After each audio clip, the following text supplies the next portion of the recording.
तेलंगाना की राज्यपाल तमिलिसाई सौंदरराजन जी, केंद्र सरकार में मेरे सहयोगी मंत्री जी किशन रेड्डी जी, संसद में मेरे साथी श्रीमान संजय कुमार बंदी जी, यहाँ उपस्थित अन्य सभी महानुभाव, देवी और सज्जनों, नमस्कार।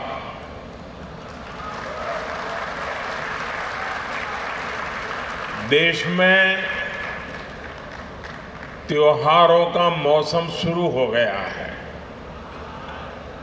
संसद में नारी शक्ति वंदन अधिनियम को पास कराकर हमने नवरात्र से पहले ही शक्ति पूजा के भाव को स्थापित कर दिया है।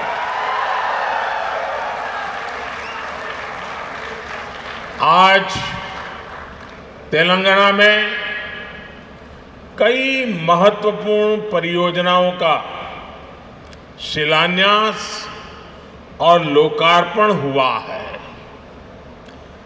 इससे यहां उत्सव का रंग और खिल उठा है। मैं तेलंगाना के लोगों को 13,500 करोड़ रुपए की 13,500 करोड़ रुपए की योजनाएं, अलग अलग परियोजनाएं, इसके लिए मैं आप सबको बहुत बहुत बधाई देता हूं।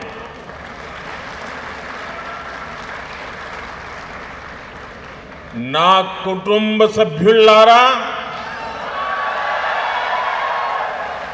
मुझे खुशी है कि आज मैंने कई ऐसे रोड कनेक्टिविटी प्रोजेक्ट का शिलान्यास और लोकार्पण किया है जिससे यहां के लोगों के जीवन में बहुत बड़े बदलाव आएंगे।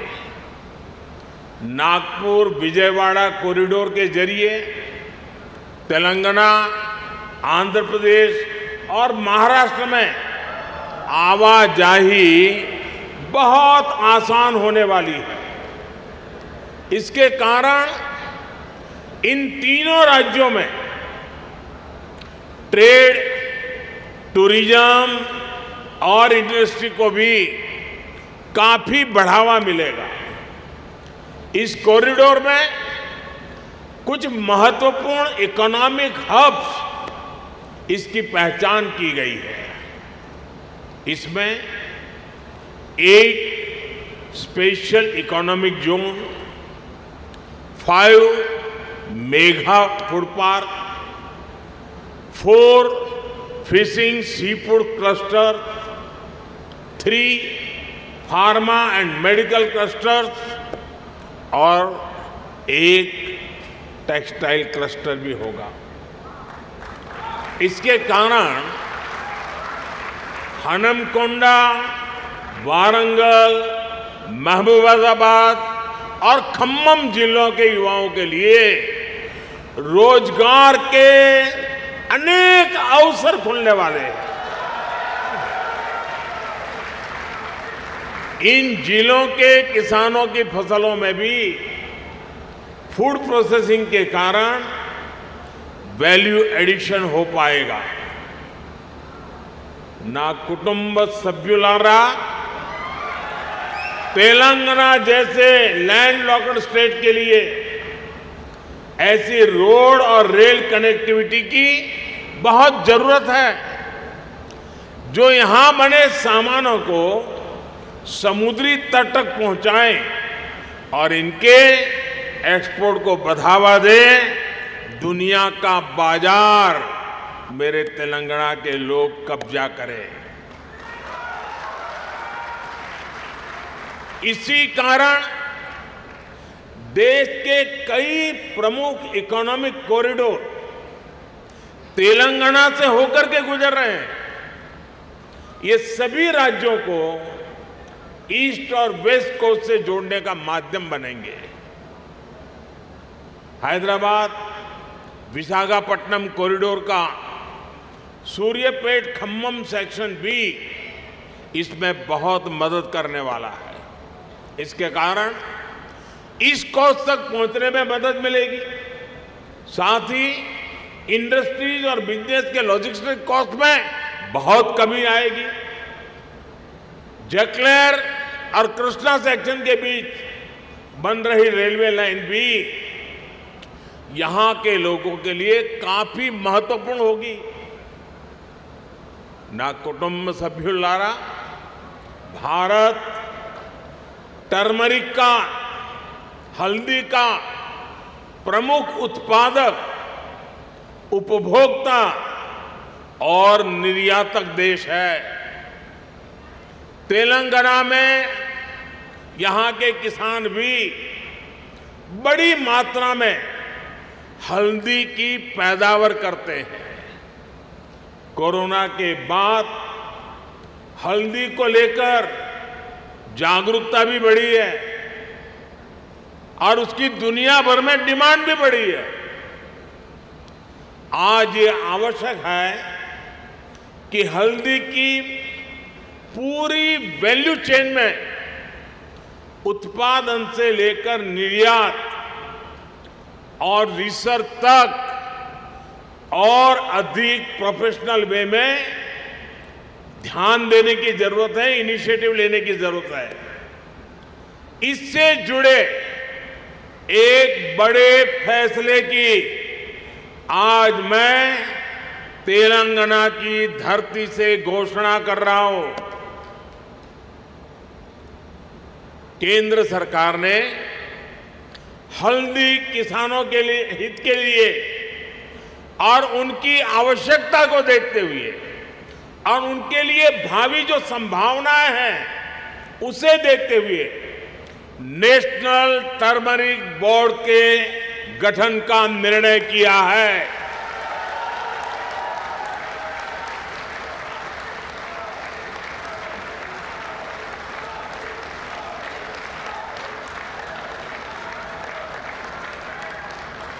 National turmeric board supply chain में वैल्यू एडिशन से लेकर इंफ्रास्ट्रक्चर के कार्यों तक किसानों की मदद करेगा। मैं तेलंगाना और देश के सभी हल्दी पैदा करने वाले किसानों को नेशनल टर्मरिक बोर्ड की उसके गठन के लिए बहुत बहुत बधाई देता हूं।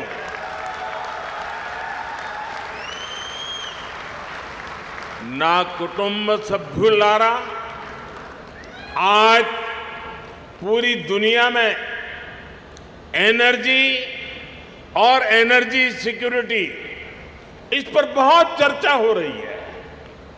भारत ने ना सिर्फ अपने उद्योगों बल्कि घरेलू लोगों के लिए भी एनर्जी इंश्योर की है। देश में एलपीजी कनेक्शन की जो संख्या 2014 में 14 करोड़ के आसपास थी, वो 2023 में 32 करोड़ से ज्यादा हो गई है। हाल ही में हमने गैस सिलेंडरों की कीमतों में भी कमी की है। भारत सरकार एलपीजी एक्सेस को बढ़ाने के साथ अब इसके डिस्ट्रीब्यूशन नेटवर्क का भी विस्तार करना जरूरी समझती है।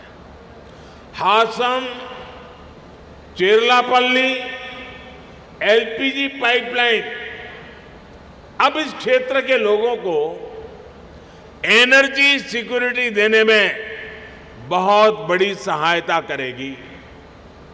यहां पर कृष्णापट्टनम से हैदराबाद के बीच मल्टी प्रोडक्ट पाइपलाइन का भी शिलान्यास हुआ है।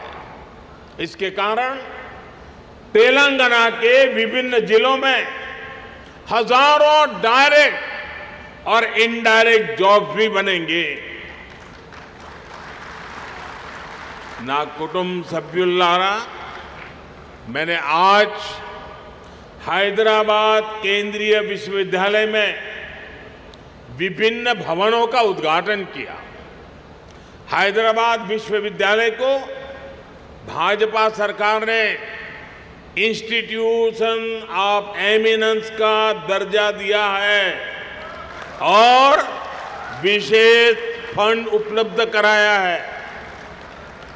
आज मैं आपके बीच एक और बड़ी घोषणा करने जा रहा हूं।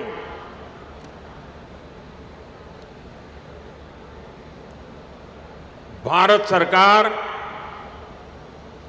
मुलुगु जिले में एक सेंट्रल ट्राइबल यूनिवर्सिटी की स्थापना करने जा रहा है।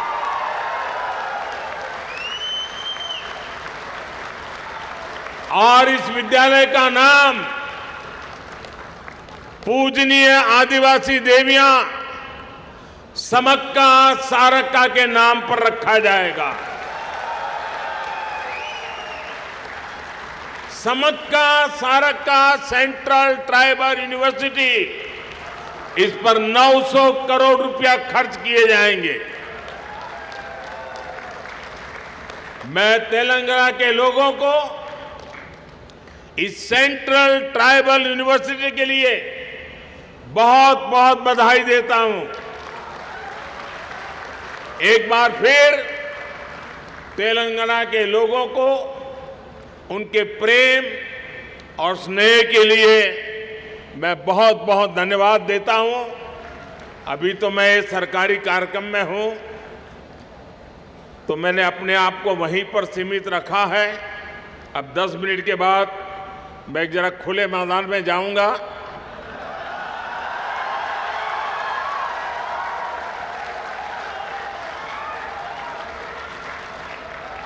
तो वहां जरा खुले मन से बातें करूंगा। और ये मैं वादा करता हूं, मैं जो भी कहूंगा वो तेलंगाना के दिल की बातें करूंगा, यहां के लोगों के दिल की बातें करूंगा। बहुत बहुत धन्यवाद।